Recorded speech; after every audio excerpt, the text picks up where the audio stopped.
بسم اللہ الرحمن الرحیم۔ شروع کرتا ہوں اللہ کے پاک نام سے جو بہت بڑا مہربان نہایت رحم والا ہے۔ السلام علیکم بہنوں، بھائیوں، دوستوں اور بزرگوں۔ آج اسلامی تاریخ کے اس معلوماتی سلسلے کی قسط نمبر 54 میں ہم بیان کر رہے ہیں غزوہ سلاسل، جسے جنگ جنجیروں کے نام سے بھی جانا جاتا ہے۔ نوزیدہ راشد خلیفہ راشدین کی افواج کے درمیان ایک اہم تصادم تھا، جس کی قیادت حضرت خلیف اللہ نے کی تھی۔ صوبہ فارس کے گورنر ہرمز کی سربراہی میں ساسانی سلطنت پہ مصروف، جو اپریل 633 عیسوی میں موجودہ کویت میں کے قریب ہوئی، نے جزیرہ نما عرب سے باہر مسلمانوں کو فتوحات کا آغاز کیا اور خالد بن ولید کی ترویزنی کی قابلیت کو ظاہر کیا۔ تو دوستو، رداد کی جنگلوں کے بعد خلیفہ ابو بکر کی قیادت میں جزیرہ نما عرب کے متحد ہونے کے بعد توجہ پڑوسی سلطنتوں بازنطین اور فارس کی طرف متوجہ ہوگی۔ ساسانی سلطنت جدید دور کے ایران اور عراق سمیت وسیع علاقوں پر حکمرانی کر رہی تھی۔ ایک اچھی طرح سے قائم فوجی روایت کے ساتھ ایک زبردست مخالف تھی۔ عراق کا خطہ، جو اپنی زرخیز زمینوں اور تزویرائی امید کے لیے جانا جاتا تھا، توسیع کے ابتدائی ہدف میں بن گیا تھا۔ حضرت ابو بکر صدیق نے خالد بن ولید کو مقرر کیا، جو اپنی فوجی مہارت کے لیے مشہور تھے، فارس کے علاقوں میں مہم کی قیادت کرنے کے لیے۔ حضرت خالد بن ولید کی افواج، جن کی تعداد تقریباً 18,000 تھی، تجربہ کار جنگجوؤں پر مشتمل تھی، جو حال ہی میں عرب کے اندرونی تنازعات میں مصروف تھے۔ اس کے برعکس ہرمز کی قیادت میں ساسانی فوج کی تعداد 40,000 کے لگ بھگ بتائی گئی تھی، حالانکہ جدید اندازوں کے مطابق یہ تعداد 15,000 اور 20,000 کے درمیان بتائی جاتی ہے۔ ہرمز کی ایک قابل ذکر فارسی جنرل تھا۔ وہ اپنے سخت نظم و ضبط اور ساسانی بادشاہ سے وفاداری کے لیے جانا جاتا تھا۔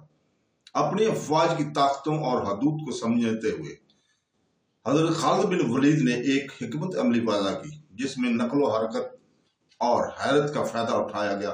اس نے یمامہ سے ہرمز کو ایک خط بھیجا، جس میں فارسی کمانڈر کو گمراہ کیا گیا کہ وہ قازمیہ تک براہ راست راستے کے ذریعے ایک نقطہ نظر کی توقع کرے۔ اس قریب نے ہرمز کی مجبور کیا کہ وہ اپنی فوجوں کو قازمہ کی طرف متوجہ کرے، اس امید پر کہ وہ وہاں مسلم فوج کو روکے گا۔ تاہم حضرت خالد بن ولید نے فارسیوں کی نقل و حرکت کی کمی کا فائدہ اٹھانے کے مقصد سے اپنی افواج کو ایک متبادل راستے سے چلایا۔ بھاری بختر بند ساسانی فوجی صحرائی علاقے میں تیز رفتار حرکت کے لیے کم موزوں تھے۔ یہ ایک ایسا نقصان تھا جس سے خالد بن ولید فائدہ اٹھانے کا ارادہ رکھتا تھا۔ جب ہرمز کی فوجیں قازمیہ تک پہنچی، وہ مشکل سے مارچ سے تھک چکے تھے، جبکہ حضرت خالد بن ولید کی فوج نسبتاً تازہ اور لڑائی کے لیے تیار تھے۔ قازمیہ کے قریب میدانوں نے ایک کھلا میدان جنگ فراہم کیا، جو کہ گھڑ سواروں کے لیے چالوں کے لیے موزوں تھا۔ جیسے حضرت خالد بن ولید نے پسند کیا، ہرمز نے اپنی فوجوں کو روایتی ساسانی فارمیشن میں ترتیب دیا، جس میں ایک مرکز اور 2 کنارے تھے۔ کمانڈر قباد اور انوشجان نے اطراف کی قیادت کی، جبکہ ہرمز نے مرکز کا چارج سنبھالا۔ ایک متنازع اقدام میں ہرمز نے اپنے سپاہیوں کو حکم دیا کہ وہ خود کو ایک دوسرے کے ساتھ باندھ لے، جس کا مقصد تیز رفتار عرب گھوڑ سواروں دستوں کی طرف سے اپنی صفوں میں کسی قسم کی خلاف ورزی کو روکنا تھا۔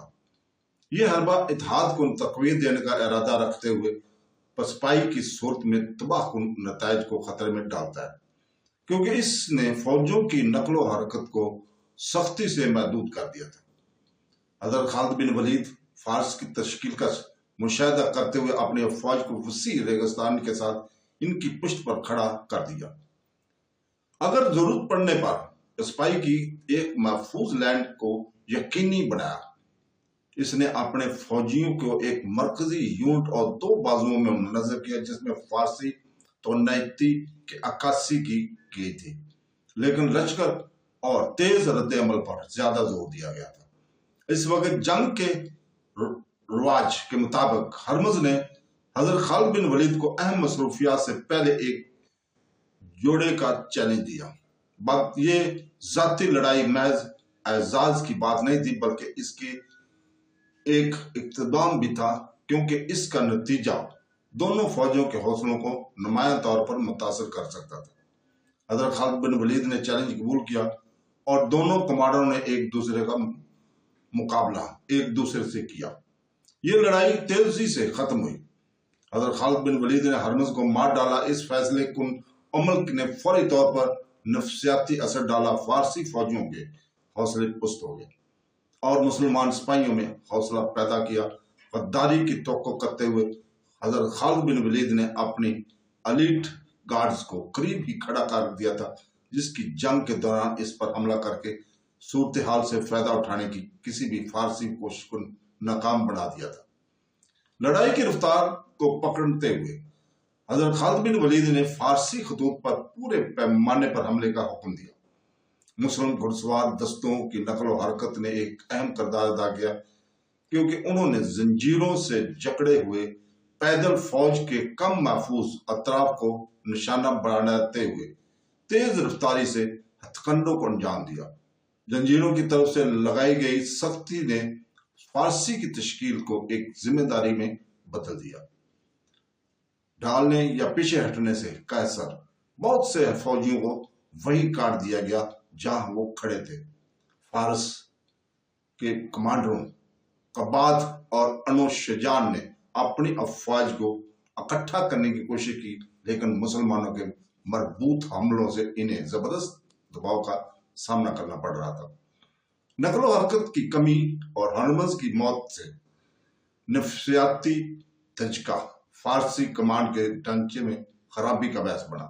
جیسے ہی خوف و ہراس پھیل گیا، زنجیروں میں جکڑے فوجیوں نے خود کو بھاگنے میں ناکام پایا، جس کے نتیجے میں بھاری جانی نقصان ہوا۔ ذات السلاسل کی جنگ حضرت خالد بن ولید اور اس کی افواج کے فیصلہ کن فتح کے ساتھ اختتام پذیر ہوئی۔ اس شکست نے نہ صرف اہم فارسیوں کی ہلاکتوں کا باعث بنی، بلکہ اس نے ساسانی فوجی حکمت عملی کی کمزوریوں کو بھی بے نقاب کر دیا تھا۔ جب ایک زیادہ چست اور حکمت عملی کے لحاظ سے ماہر حریف کا سامنا کرنا پڑا۔ اس فتح نے ساسانی علاقوں میں مسلمانوں کو مزید دراندازی کا دروازہ کھول دیا۔ اس جنگ کے بعد خالد بن ولید نے اپنی مہم جوری جاری رکھی۔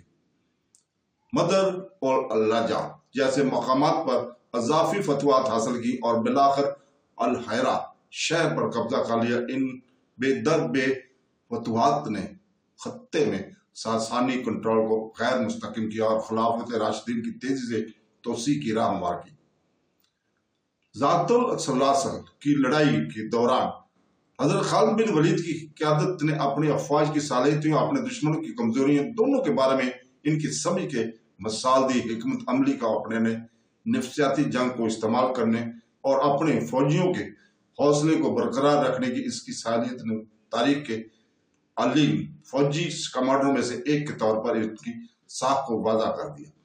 رفتار، دھوکہ دہی اور فیصلہ کو کارروائیوں کا فائدہ اٹھاتے ہوئے حضرت خالد بن ولید نے ممکنہ چیلنجوں کو مواقع پر ہی بدل دیا۔